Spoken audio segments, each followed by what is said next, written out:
that's true. Naked Palpatine. Oh, you pick that one.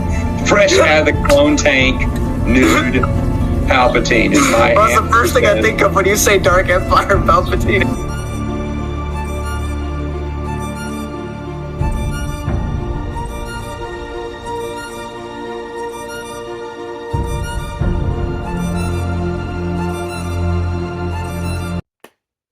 Hello. I don't have an intro. Today I have for you Daredevil, the Man Without Fear comic. I don't know what I can really say about this comic, but hasn't already been said by numerous people. But at the time of recording this, the Daredevil Born Again show has come out, and I have not watched a single Marvel project in years because I have simply stopped caring. I think the last thing I've seen is The Multiverse of Madness, the Doctor Strange film, unless No Way Home came out after that. Whichever the case, I've not kept up with Marvel. But Daredevil is Daredevil, and I fell in love with the Netflix show. It came out in 2015. I was 14 at the time when that show came out. And I still think to this day it's probably the best thing that the MCU has ever done. Now, for a while, the Netflix shows got canceled, and they were deemed non-canon by the people at Marvel, the powers that be, only to later now be redubbed, oh, these are acceptable now. Funny how that turns. I'm not here to talk about the show, though. At the time of recording this, it's not finished. But I thought, hey, why not read some of the actual material that all this stuff is based off of?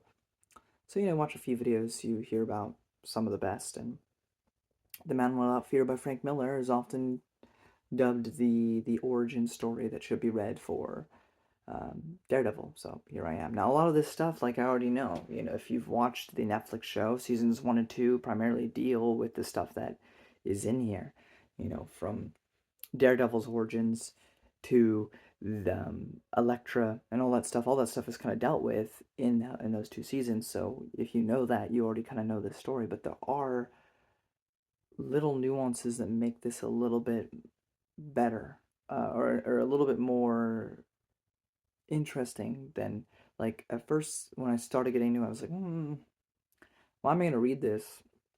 I already watched the show and I already pretty much get the gist. And while that's still kind of true, it is still something to say about being able to see where all those scenes and images that you have grown to love from something else in its original form, but then also a little bit of more subtle nuances in terms of what was going on. I don't really want to get into spoilers, but we see Matt as a young boy, we see him become blind, we see his training, we see him meet Elektra, we see the beginnings of Kingpin, and kind of what happened in the very first episode of the Netflix show where he goes to those docks and saves those children. That's really kind of it in terms of the first, in terms of this whole 5 issues with no spoilers. But I feel like this has been out for a long time, so you probably, you already know what this is about. Like, I'm not much of a comic YouTuber, mostly because unlike books where it's like, I don't know, comic books are so much more in the public zeitgeist, So it's like, especially when Marvel products get made into TV shows or movies, they're more likely to have their material actually picked up. So, like, for Daredevil and Iron Man and all that stuff, like, sales for those comics probably massively rise whenever something new comes out because it's popular, and so more people know of those stories than maybe some more niche things. Which I'll never be an expert on Marvel because there's so much to cover, and I have too many books to read in order to invest the time proper to become a knowledgeable man in terms of comics. But I will say, without spoilers, if for some reason you haven't read this, like I didn't, there are some nuances here that make it an interesting read, even if you've seen the Netflix show. Like me, whose only experience with Daredevil was the 2003 movie with Ben Affleck, the Netflix show, of course, Defenders and everything, and then Marvel's Ultimate Alliance, where you could play as him, And then also the 90s animated Spider-Man show where Daredevil makes an appearance or two. That is my extension of knowledge on the character. I've never read a comic really. So, as far as that goes, I think I still think it's worth your time to read, even if you've seen all the Netflix show. If you haven't seen the Netflix show for some reason, maybe because you didn't learn about it till after it got taken off of Netflix, got put on Disney Plus. Maybe you don't have a Disney Plus subscription, so you've never seen those initial seasons. I don't know. Maybe you've only seen Daredevil and um, Noah and Far From Home or whatever, or No Way Home, whatever it was. Um, but if that's the case, then I do think this is well worth your time. Anyway, I'm gonna get into spoilers, so if you don't want that, if you don't know this story already, I'm gonna go. I don't really have too much. Matt's father clearly has depression. I mean, we've also seen that in the show, but I think the way it's drawn and stuff, it's very evocative, I guess. Jack, just like in the show, he's forced to collect debt, money for the mob. One thing that's not in the show that I think adds some depth is um, Matt brags about beating up a bully.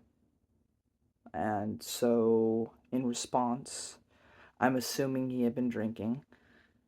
Jack hits his son.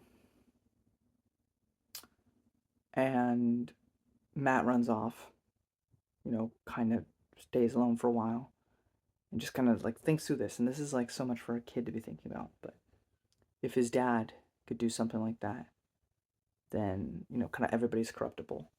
So this is where he kind of gets the idea that this is where it kind of becomes set in stone that he's going to study the law because he wants justice. He wants, so I thought that was pretty cool. Um, and of course, just like in the show, Matt's selflessness leaves him blind. And a mysterious nun helps him be okay with the situation, who I assume is his mother. Because that's what the show did. We also see Stick, um, and Matt's dad gets murdered, just like in the show. Um, hold on. Third time's a charm. Issue 2, Matt gets revenge on all the guys who kill his dad, which I don't think happened in the show, so there's also some more nuance there. There's a guy named Angelo. He's last on the list.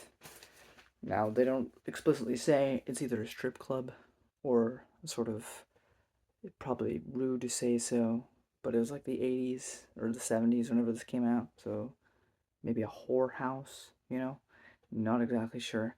Regardless, when confronting Angelo, Matt accidentally throws a woman out the window, and she dies, which is something that did not happen in the show, and I think adds some massive nuance to, because I think in the show it's mainly just his faith that keeps him from wanting to kill people, but in this, it's not only faith, which this comic didn't even really address his faith, but having a woman that was innocent fall out a window and die is, I think, probably his biggest factor on that front of not wanting to kill people. So that was a really big shocking moment, and it's something you did not see in the show. So I think that alone is worth reading. Sticks and stones may break my bones. Stick talks to this guy named Stone about how Matt is useless because he's too emotional, whatever that means. Of course, if you know the show, but we jump ahead to Matt's college years, and there's a bully bothering Foggy, so Matt ties him up naked. It's pretty funny. There's a Trek cameo because Foggy's watching Star Trek. And then Elektra. Moving on to issue 3. The voices in Elektra's head. She doesn't want to. The voices want her to kill innocents, but she does not want to. So she finds some scummy guys and goes to an alleyway and kills the would-be rapists. she hangs out with Matt a lot. They have their relationship as they do in the show, and the movie, I guess. Um, but she says the voices, she doesn't say explicitly, but the voices made her kill her dad, and she doesn't want to kill Matt, so she walks away. Which again makes Matt think about like how he got hurt by falling in love with her, and then it shows the woman that fell out the window again, which I thought was great. And at the end, we have this crime boss be like, "Oh, it was kind of sensual." I don't know. It was kind of funny, but no, I don't know. It was just like it's like, "Oh, you're the only one I can trust." As he's like massaging his like arms or something, and then Kingpin just grabs his head and twists it, and he's dead. I thought that was a pretty cool little panel. Um, then as we near the end, Matt's now a lawyer. Um, a little girl he befriends gets kidnapped, and we basically get that same Doc scene at the end of episode 1 where he goes and saves those kids, and he commits to name Daredevil and makes a really cool Daredevil suit while being blind, which is quite interesting. In the show, there was a guy who made him a suit, but in this, he's blind and somehow makes a really good suit. So I think that's the most impressive thing. I think even more so than his fighting capabilities is him being able to make an accurate suit what he wanted while being blind. So, but that's how The Man Without Fear ends. And I think after having read this as well, I think the Netflix show did a phenomenal job of translating a lot of this to screen. Though some of the stuff may have been hard to watch, I wish it would have been included. I wish Matt's father hitting him would have been included. I wish, like, not that these are great things to see, but you read things like Malazan, Book of the Fallen, or you read like Philip Chase's the Adan trilogy, and you see some of these darker things. You can have hope, just like this series has hope. But by taking that out of the show, I feel like it's still phenomenal television. Don't get me wrong; it's my favorite thing that Marvel's ever done in terms of live action things. But imagine how evocative that would have been, how shocking that would have been on screen to see Matt, the titular hero of the story, in his origins, chuck a woman out a window. That would have been powerful stuff. Or his dad hitting him, all of which was kind of the father is still very complicated, but it's definitely more sympathetic due to the lack of hitting his child, which I do think detracts from some of the nuance that that comic provides. But still, despite that, the show does an admirable job of translating that to screen. But I do think because of those little niche additions that I think it makes this. No, of course this came first, so it's like, well, duh. But if you are like me and you're kind of the sort of Marvel fan who mainly has seen the movies and the shows and has never really delved into the comics too much, it's like, well, why even bother? Like, I basically have the gist.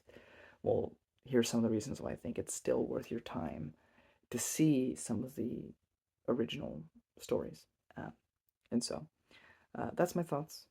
And yeah, I don't usually do comic books, so hopefully I talked about it okay. But thank you all so much for watching. Till next time.